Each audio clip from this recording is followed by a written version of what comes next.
Maayong adlaw mga kaigsuunan. Kininausab lain atong pasundayag sa programa nga Kabilin. Niata karon sa Ilihan, Toledo City, site of the new Toledo City Hall. Ug sa akong likod, makita nimo dunay duha ka structures that remind us of World War II. Niata karon kay Abril 10, 2012, April 10, 2012, mao ang 70th anniversary of the fall of Cebu. 70 years ago, ang Cebu nakaplag na gyud sa mga puwersang Hapones. Ug diri sa Toledo, ang usa sa mga fierce gyud kaayo nga panagsangka batok sa Hapon ug mga puwersa Pilipino ug Amerikano under the United States Armed Forces in the Far East. Ani ako atong subayon kining mga gitawag og pillboxes or mga gun emplacements nga gigamit ni adtong grabe kaayong pinatyanay dinhi sa Ilihan og sa Magdugo Plain below it. Niining atong pasundayag karon, the fall of Cebu.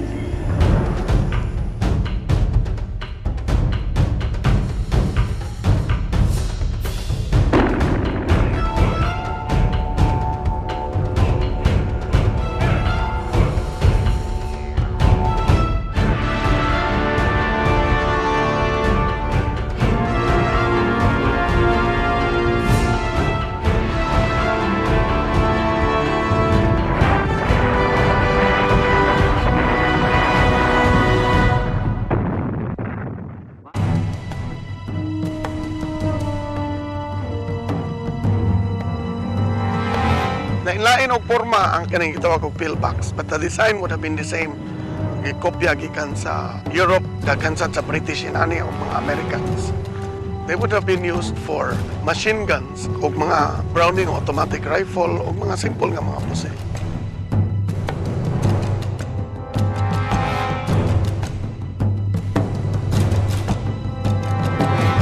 Di ata karon sa sulod sa usas mga pillboxes dinhi sa Ilihan, Toledo City, and sumala sa naisulat ni Colonel Manuel Segura, ang tabunan, which was published in 1975. There was landing in Pinamungahan and also in trial landings in Argao and Sibonga, and then Kansuhong Talisay. Fighting broke out in Pinamungahan and Toledo. Doon ay roadblock dito sa Sangit. Unya, naka-breach ang Japanese anak gikan sa Talisay, nagpadulong dinhi. And then they rolled into the Ilihan line, padong dito sa Naga. Unya, the enemy broke through the gateway to the Magdugo Plain where fierce fighting had taken place. Dinhi ang pinusilay gyud og ayo. They were attacking this area because I think ang Japanese had intelligence report that the Visayas command of the USAFE was based somewhere here. Grabe ni nagkadugo gini dining dapita. Hantod na ng kanang gitawag og Magdugo Plain, which is now Barangay Don Juan Climaco. If you can see from here, doon ay mga semento nga structures. Now, I'm not a military man, so I do not know unsay gibutang dinhi, but obviously doon ay mga bangag sa kilid, which would have been clearly tripod. Basic pang machine gun fire nga dako, dinhi gid nakaposisyon to hold the machine gun. Kunya, doon ay mga lugar diha. There would have been plank here, kahoy, para maglingkod, magpuli-puli siguro sila.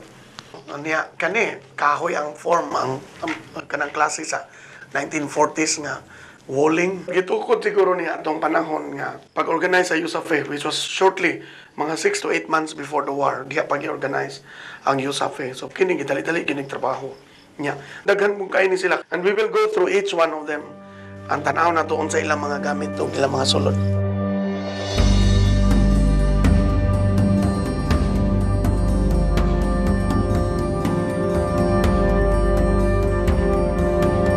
If you can see, murag na ground na diri, which means na bulldoze na ni siya, ninaog na ang ground. The ground level would have been here, or even higher. Diha. No? Kaya nagpatong naman ni siya sa karaang ground. Diha sa ibabaw. Diha ang duha ka machine guns would be firing or mga pusil while mag-atake ang enemy. That's why it took longer. Dako-dako casualty ang mga Hapon diri, mga 600 around Toledo. And way below were anti-tank emplacements nga unfortunately na-bulldoze, natabunan na naimuan ng dalan. Let's go to one more. Nalubong na siya. Mao ni siya actual nga size. Dili atong musaka pa ka. Mo ni siyang height gyud niya. Sud ka diha. Maghapa ka diha, mag-fire. So init gyud kayo ni sa una. Imagine machine gun ka, kung water cooled imong machine gun, tubig ang mukul niya. World War I type. Pero inita magbukal ang tubig.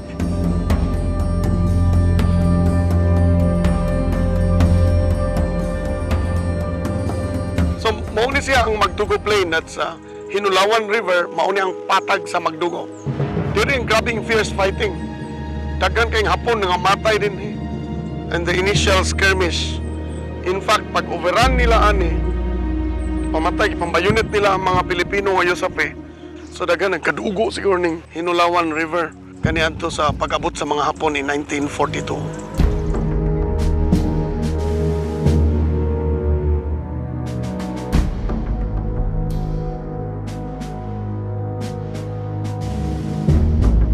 Higala, magpasalamat kay kaita sa Toledo City Government kay bisag sa ilang attend pag-put up sa City Hall na preserve yun nila ang mga pillboxes sa United States Armed Forces in the Far East. Unya atong pangutanon ang tourism officer kung unsay plano ni ini, no, markahan ba ni siya, limpyuhan og ayo, agig pahinumdom. 70 years ago, grabe kayong inawayay diri in the morning of April 10, 1942. Buhatan ni siya og murag park, ikural ni siya. Kini. In-close siya kay para dunay safety.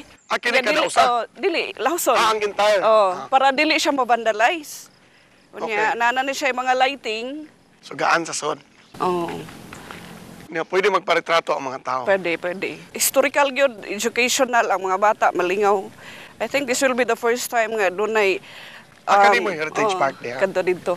Doon ay memorial ang answer, no? Japanese. Ang isapi, ang World War II.